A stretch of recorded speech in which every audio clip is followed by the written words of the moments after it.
ухаан технологийн харьяа сургуулийг бид нар 2022 онд өсгөн байгуулж үйл ажиллагааг эхлүүлсэн. За ингэж одоо эхлүүлэхэд бол засгийн газраас 2021 онд одоо сургалт эрдэм шинжилгээ үйлдвэрлэлийн зохицлбор байгуулах одоо ийм засгийн газрын тогтоол гарсан. Мөн одоо 2022 онд одоо Өмнөгов аймагт тус зохицлборыг одоо байгуулах анхдагд нөхцөл болж одоо Өмнөгов аймагт технологийн дээд сургуулийг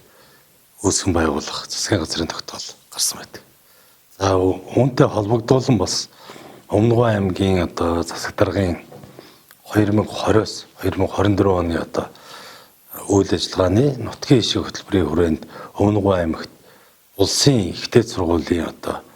харьяа салбар сургууль байгуулахын үндсэн одоо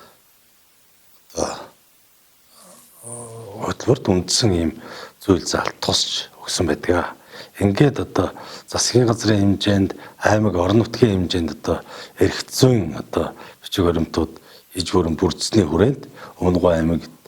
2022 оны 9 сарын 1-нд одоо анх бид нар 68 оюутантайгаар үйл ажиллагаагаа эхлүүлээд 10 сард нь одоо нээлтийн үйл ажиллагаагаа тухайн үеийн одоо салбарын сайд их хамгаалан дээд боловсролын газрын дарга Тамир за Өмнөгов аймгийн засаг дарга Сэддорж Өмнөгов аймгийн одоо иргэдийн хурлын дарга одоо Бадраа мөн албаны бус тулсууд ингэж оролцож одоо бид нар анх үйл ажиллагаагаа орон нутагтаа 2000 оноос хойш одоо Өмнөгов аймгийн одоо үеийн удирдлагуудын өсөл мөрөөдөл болсон орон нутагтаа бас инженер техникийн ажилтан бэлтгэх одоо энэ том үйл хэрэг бол эхэлсэн түүхтэй. За 2022 онд одоо анх бид нар үүсгэн байгуулахад нутгийн орон нутагтаа байгаа одоо багш хөгжлийн ордныхон 2-3 давхарт одоо 2 болон 5 давхарт 2хан давхарт одоо бид нар үйл ажиллагаа эхэлж анх 4 одоо багш ажилласантайгаар эхлүүлж байсан бол өнөөдөр одоо өргөжин тэлж одоо оюутны тоо гэхэд бакалавр болон дэд бакалаврын хүрээнд одоо 290 гаруй оюутантай за багш ажилчид бол нийтдээ 20 гаруйтайгаар үйл ажиллагаа доктортойгоор явагдаж байна. За ингэж одоо явхад бол боловсрол шинжилгээ ухааны яамнаас бол бас тодорхой зөвшөөрлүүдийг бол цаг алдалгүй гаргаж өгөх. За мөн орон нутаг бол одоо өөрийнхөө хүрээнд тухайн одоо сургуулийг чадварчуулах хүрээнд үеийн удирдлагууд одоо хөрөнгө оруулалтыг тасралтгүй хийсээр байгаа. За жилдээ дунджаар одоо нэг Өмнөгов аймгийн засаг даргын тамгын газраас тус сургуулийг чадварчуулах хүрээнд нэг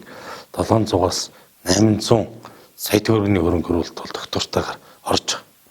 За энэ хүрээнд бол одоо бид нар бакалаврын зэрэг болох хөтөлбөр дээр бол одоо бид нар 4 хөтөлбөртэйгээр явж байна. За энэ нь бол одоо уул уурхайн ашиглалтын технологи, цахилгааны инженер, за мэдээллийн технологи, за газрын тосны инженерчлэл гэсэн одоо хөтөлбөрүүдээр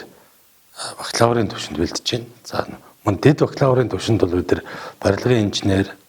цахилгааны инженер, за мөн одоо механикийн инженер гэсэн мэргэжлүүдээр эсэлт аваад цаашдаа бид нар мэдээллийн технологи гэсэн мэргэжлэр одоо мэргэжлийн бэлтгэх түвшинд бас бид нар зорин ажиллаж байгаа. За 2023 оны хувьд бол бас тус сургуулийн чадварчуулах хүрээнд бол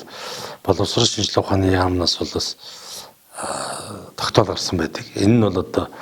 Өмнөгов аймаг технологийн дээд сургуулийн харьяанд Өмнөгов аймгийн одоо политехник коллежийг нэгтгэсэн юм засгийн газрын тогтоол гарсан байдаг. За тус тогтоолын одоо гол зорилго нь бол инженер техникийн дээд боловсролын инженер бэлтгэхийн зэрэгцээгээр мэргэжлийн ажилтан бэлтгэх энэ одоо тогтолцоог бол үндэсний шатлсан тогтолцоогоор Өмнөгов аймагт хэрэгжүүлье. За мөн одоо Өмнөгов аймагт одоо хэрэгжиж байгаа